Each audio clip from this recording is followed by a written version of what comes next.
Hello ladies and gentlemen, welcome to the November 29th Impact Review. I know it is very late, it's 4 days, I'm sorry. But as I said before, I've had a lot of things going on. But I do have this review, so this is what we got. Think of it like this, ladies and gentlemen. It has been a very large surprise to many people. Well, not that large. That Impact has been more interesting in Raw and SmackDown, honestly. We have seen a lot more better material on Impact than we have for Raw and SmackDown. And this is how good it's become. I mean, it still has its moments. When the show starts, you get Hogan coming out. Gets in the ring, pissed off as hell about what would happen the week before with Brooke and Bully Ray. Bully Ray comes out. He basically says, "You never trusted me. You don't know what's going on. Do you really want to know what's going on?" And as they're talking, Brooke comes out and pretty much tells her dad, "I'm not 18 anymore and you don't understand what's going on." And eventually, while this is going on, which I thought was a nice touch, Austin Aries, Kid Cash, Zema Ion, and Kenny King, a guy that we should be seeing more of, was in Hogan's office. Basically, Austin Aries says, "You know what? You're supposed to be paying attention to us, paying attention to the business. I'm not going anywhere. We're not going anywhere until we get satisfaction." He's laying on Hogan's desk and says, "Damn, this thing's hard. How can anybody be on this? How do you deal with it, Brooke?" And pretty much Hogan was pissed off as hell and stormed out of the Impact Zone to go in the back. You can say a lot about drama, but this is the type of drama that's done well. I'd rather see this type of drama than the drama that's shown the TNA drama is much more better structured than it is in WWE. This was a lot more interesting, honestly. So the first match was Mickie Jane versus Gail Kim. I honestly wasn't that interested in this match. And I really do like Mickie Jane. I do. Gail Kim has her moments. She's not bad either. But the way they have their knockouts division is so weak right now, there wasn't that much interest at first for me. A little later, it was not a bad match. And it was Mickie Jane who won. No problem. But honestly, I just didn't have any real interest. I didn't. And that's sad, because what brought TNA to the table, one of them was not only the X Division, was his knockouts. The knockouts were way more interesting than basically WWE, but they've gone in the same direction as WWE, so I hope really they change their attitude, bring in more knockouts, or bring back the old knockouts and give them more prominent time. Now, the promo with AJ and Storm was not bad. Storm being pissed that he lost his #1 contender's position because he got tricked into it. AJ is even more angrier because he has to wait a whole year. This leads me to thinking that this is going to be a feud in some type. I probably am wrong. But in some way, the way that the match between Kazarian and Daniels and Storm and AJ went off was like a prelude to something about to happen. Now, the match for them was very good. I wasn't too bad about it. The thing that made it interesting was purposely AJ botching. He purposely botched, because you can tell how he calculated everything that needed to be done. So by the end of it, Storm got the win. AJ seemed very disgruntled and just seemed pissed off as hell that nothing was going right for him. Now, when I first wrote this and thought this, I thought that this was going to be a feud. And just like I said, I still believe there's a possibility that a feud between Storm and AJ may happen. I could still be wrong, because the Storm between Rude and the feud between Rude and Storm is going to be a very pivotal moment for next year. I don't think it's going to happen this Final Resolution. Doubt it. But I have this feeling of two things with AJ. Either he's going to have a feud with Storm, possibly turn heel, or he's going to have a feud with Storm, possibly turn heel with Aces and Eights. Because if you think about it, Devon was disgruntled. He got treated like crap, and he went to Aces and Eights. So this is just a thought. I don't believe it's going to happen. Because I was wrong about Garrett Bischoff. it's obvious the way Garrett's been structured, he's not going to aces and eights unless it's really farther along than we expect. So I'm just going to leave it at that. And since I brought up aces and eights, they had a promo, and the VP was talking and said Doc is going to have a match with Kurt Angle. Great. When Devon came out, he said he wants his television title back from Samoa Joe. And Samoa Joe was given a very short promo, which was actually very good. It was short and was sweet to the point. You think you lost this? It was taken from you? It wasn't. You didn't lose. You didn't get it stolen from you. You couldn't handle it. So now I got it. You want it? Come get it. Good position. Didn't mind it. Now, let me see. The Rude promo, which was not bad, and the crowd was into it. Talking about York and talking about Hardy really wasn't bad at all. And when York came out, I was actually very happy about it. Now they're prominently featuring York. It's obvious York has the look. He has the mic skills. He has an in-ring presence. He has an in-ring work. And he has charisma. He isn't bad at all. He really does have the look that he can do the business for them. And when they had their match, York did well. I liked it. The only thing is, I really hope that when they progress his character up, they'll allow him to really show more of his own personality, because they're only giving it in short spurts.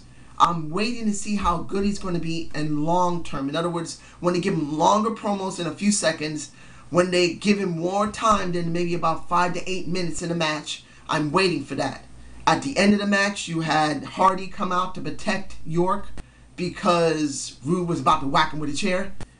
This was a good segment. It still leads in final resolution between Rude and Hardy. It's not bad at all. It's not great, but it's not bad. So the next part we have a couple of bits here for Gut Check. One, we had a recording of Gut Check with Taz, Bruce, and Al. Al didn't talk much. Al did not talk much at all. And it was between Bruce and Taz, almost like a battle. And you think that Taz is going to be saying yes at Gut Check, and Bruce is going to say no. It wasn't bad. I was surprised they didn't let Al talk. I was actually quite surprised about it. And then when it led into the rest of the night, when Bruce was hunting for Al, Al's family didn't know where he was, Bruce didn't know, D'Lo Brown didn't know, and then D'Lo Brown had to be allowed to be the third judge, which I liked it. A little D'Lo Brown action. Yeah, man, we don't see D'Lo Brown much. So he went out there with Bruce and went out there with Taz. And Wes Briscoe, the way they talked about it was, look, everything they said in their pre-tape about how people get into business is very true. There are two ways. Either you know someone who's in the business, usually it's family, or you have to bust your ass to get into the business. And with Gut Check pre-tape and Gut Check live was actually very good. D'Lo talked very well, Bruce talked very well, and Taz talked very well. Bruce and Taz were flipped. Taz said no, Bruce said yes. D'Lo Brown said yes. And I liked how they let D'Lo talk. D'Lo talking was actually very good. I wish they would let him do more work in front of the screen, because he does talk very well. And then at the end of it, with Wes, you have Kurt, and then you have Garrett coming out cheering and really being happy. No problem. Now the next thing is the Office of Hatred. Now I'm calling it that because at that moment Hulk Hogan was just so damn pissed off that he got one of his wrestlers messing with his daughter. He just was angry at the ones who were going for the X Division. And I thought at that moment, you gotta be kidding me. X Division for Austin Aries? What is going on here? It's just sometimes it's gotta be an angle, because there's no way they're gonna let him go back to the X Division unless they're gonna do something clever with it. And then during the match, they talk about that, and I'll get that to a minute. The first person to get ejected was Kenny King. And I would have liked Kenny King to be at the end, but he got ejected first. Next, later they had Zema Ion, Kid Cash. Both of them got ejected. And Kid Cash gave off a feeling like, I'm going to show you what I can do. Something similar to Matt Morgan. But it's okay. And you got Austin Aries going up against RVD, which was an okay match. It was not bad at all. And I wish to quote, the mats for the floor are now different. Finally, they changed the matting for their Impact. Those other mats were not very good. They were shiny, glossy, and they looked a lot thinner than the ones that they're using now. I don't know if they're going to continue it. I hope they do, because those mats look a lot better. I'm not expecting them to go and act like WWE where they have matting everywhere. One of the reasons why people like wrestling in TNA is that they don't act like WWE. Putting in better mats, that's not a problem. They need to do that to keep themselves safe, because these guys can get, and girls, can get hurt very easily. This is a very rough entertainment. So seeing that was very good. The match itself, like I said, was very good. It was not bad at all. I would have liked to see it as a pay-per-view match. I would have.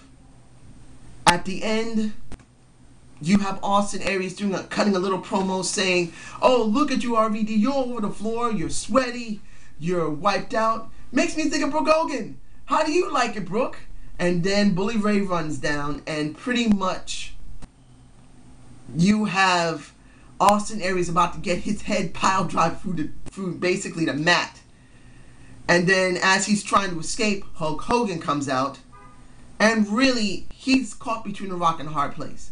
But you think that, but he's not, because Hulk is still, like I said earlier, in hatred mode of Bully Ray. Really. So that was also a good segment. The segment next of let's see, at the gut check. Alright, Matt Morgan versus Douglas Williams. This is interesting, ladies and gentlemen. One, they're finally doing Matt Morgan right. I can't believe I said it like that. Doing pretty much Matt Morgan's been structured as he should be. A very monster heel. Before, from what I understood, Matt Morgan, when he was with Hernandez, and I was actually surprised Hernandez and Matt Morgan didn't have a match. Maybe it's because I missed it, because I didn't get a chance to see much of Impact last week. I probably am wrong. But I thought I was going to see Hernandez face him. But anyway, Matt Morgan is a monster. When he took on the Attitude of the Blueprint, he acted a little screwy in the head. Then they let him become a face, and he acted a lot more straighter. Then he didn't get anywhere with it. Now as a heel with Joey Ryan, they're allowing him to show what he truly is. He is a monster heel. He is a destroyer. He didn't have a problem one little bit with Douglas Williams, and that's the way it's supposed to be. Let him demolish Douglas Williams and everyone else to get to the top. This is how I wanted to see Matt Morgan before. Let him get over. Let him slaughter everyone to the point where he either gets to the TV title or to the world title. If pretty much if Matt Hardy's still there, or if it's James Storm or any face, you need a monster heel for him to go up against, so it'll be more interesting. And they got to structure somebody. So having Matt Morgan like that was good. The promo, the opening of that match with Joey Ryan, I felt wasn't too bad. I think Joey Ryan needs some more time to do that. So he did sound very proper. He sounds somewhat polished. And then mentions Todd, which is okay. I'd rather hear Todd than Mike. I hate Mike. Mike sucks. And I'll get to that in a minute. But like I said, the match was good. It was short. It was sweet and destructive. Joey Ryan needs a little more work with his openings if he continues doing that, which is alright. No problem.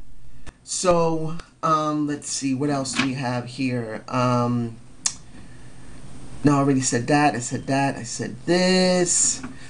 And, alright. I think the last thing I didn't get a chance to say with the tag team match with Kaz, Daniels, and AJ and Storm, even though I did say it, The question here is this when it comes to AJ. He's not going to be able to do anything for a year. Will he go after the television title? Or X Division? I know that's cutting him down, and it's really stupid to think about that. But you know what? Right now, AJ needs to be prominently featured somewhere. And I know it sounds really bad, but if you want to progress somebody back up the card, at least from my perspective, let AJ go through X Division. Let him go back to the TV title and then let him go back to the world title. I know that seems a little bit of a drop down for him, but you know what? Sometimes you need to drop your head man down a while, let him work in the lower cards to help bring people up, and then let him progress back up.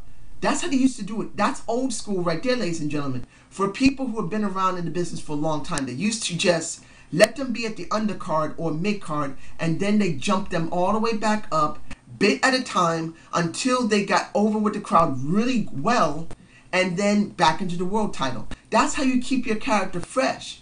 Because as you're progressing up, you get more interest because you'll learn, you know what, things have changed in the last 3 or 4 years, how I used to do things. Maybe I should do it this way. Maybe I should do it that way. Maybe I should become a heel. Maybe I should go back to a face. Things like that will help you to keep yourself fresh. And I believe that would be great for AJ Styles. Now, let me see. I'm making sure I didn't forget anything, ladies and gentlemen. That's it. So, how do I rate this? Very well. I know a lot of people are going to say that it really wasn't a lot there. There was a lot more backstages than there were matches. True. But a lot of things were done for final resolution. A lot of storylines have been continued, even if they weren't fully mentioned. And when it came to the commentary team, the ones who talked the most was Taz and Todd. When it comes to Mike Tenay, he sucks. He's not doing his job. There's nothing there. Honestly, I do not see anything there. They really, really need to get rid of Mike. Unless they're doing that, which I hope they do soon. Because Mike Tenay, I don't hate the man, but I don't like his work. He has almost no excitement in him left anymore. He talks most of the time over the other commentators, and he's not paying attention to what's going on in the ring. He's not. Either he's not doing his work, or he's just not paying attention. So I'd rather see him go and keep Todd or Jeremy. Let Jeremy Borash be with Taz. Let Todd be with Taz. I felt more energy from both of them. At one point, I thought that Mike Tenay left because he hadn't talked in so long. And then when he talked, I said, oh, damn it, he's back. What happened? Did he even come back? Or he just was, what, tweeting? Dude, you need to work on your stick. I'm bored with you. So this is a B show. Clearly a solid B. And they're working very well towards final resolution. It may not be as much as some people want, or maybe too little compared to what some people, well, either too little or too much. But honestly, it's not like the baby bear thing, or the mama bear, sorry, the mama bear thing, the in-between middle. But it's not too far off. So they're doing actually quite well. And I'd rather see it like that than anything else. So I hope you like this Zane's View. Subscribe and comment. As I said before, I'm very sorry it's 4 days late. A lot of things have been going on. If anyone's been watching my video to know what's going on, I have a lot going on. So a lot of Impacts or SmackDowns and Raws, I'm not going to be able to do. I'm doing the best I can to get them done. I have done a the debate of the week already, one with John Cena, before and after John Cena, Light and Dark, and Mr. Bob Backlund with Kurt Angle. I'll see if I can get another one done as soon as possible. And I know there may be some people that would like to see some playlists of Impact and anything else. I'm trying to get to that as soon as possible, but it's kind of hard to do that when I have a lot going on. So hopefully I'll get the playlist set up. I'll get my Raw and SmackDowns done as well as the Impacts. So have a good day.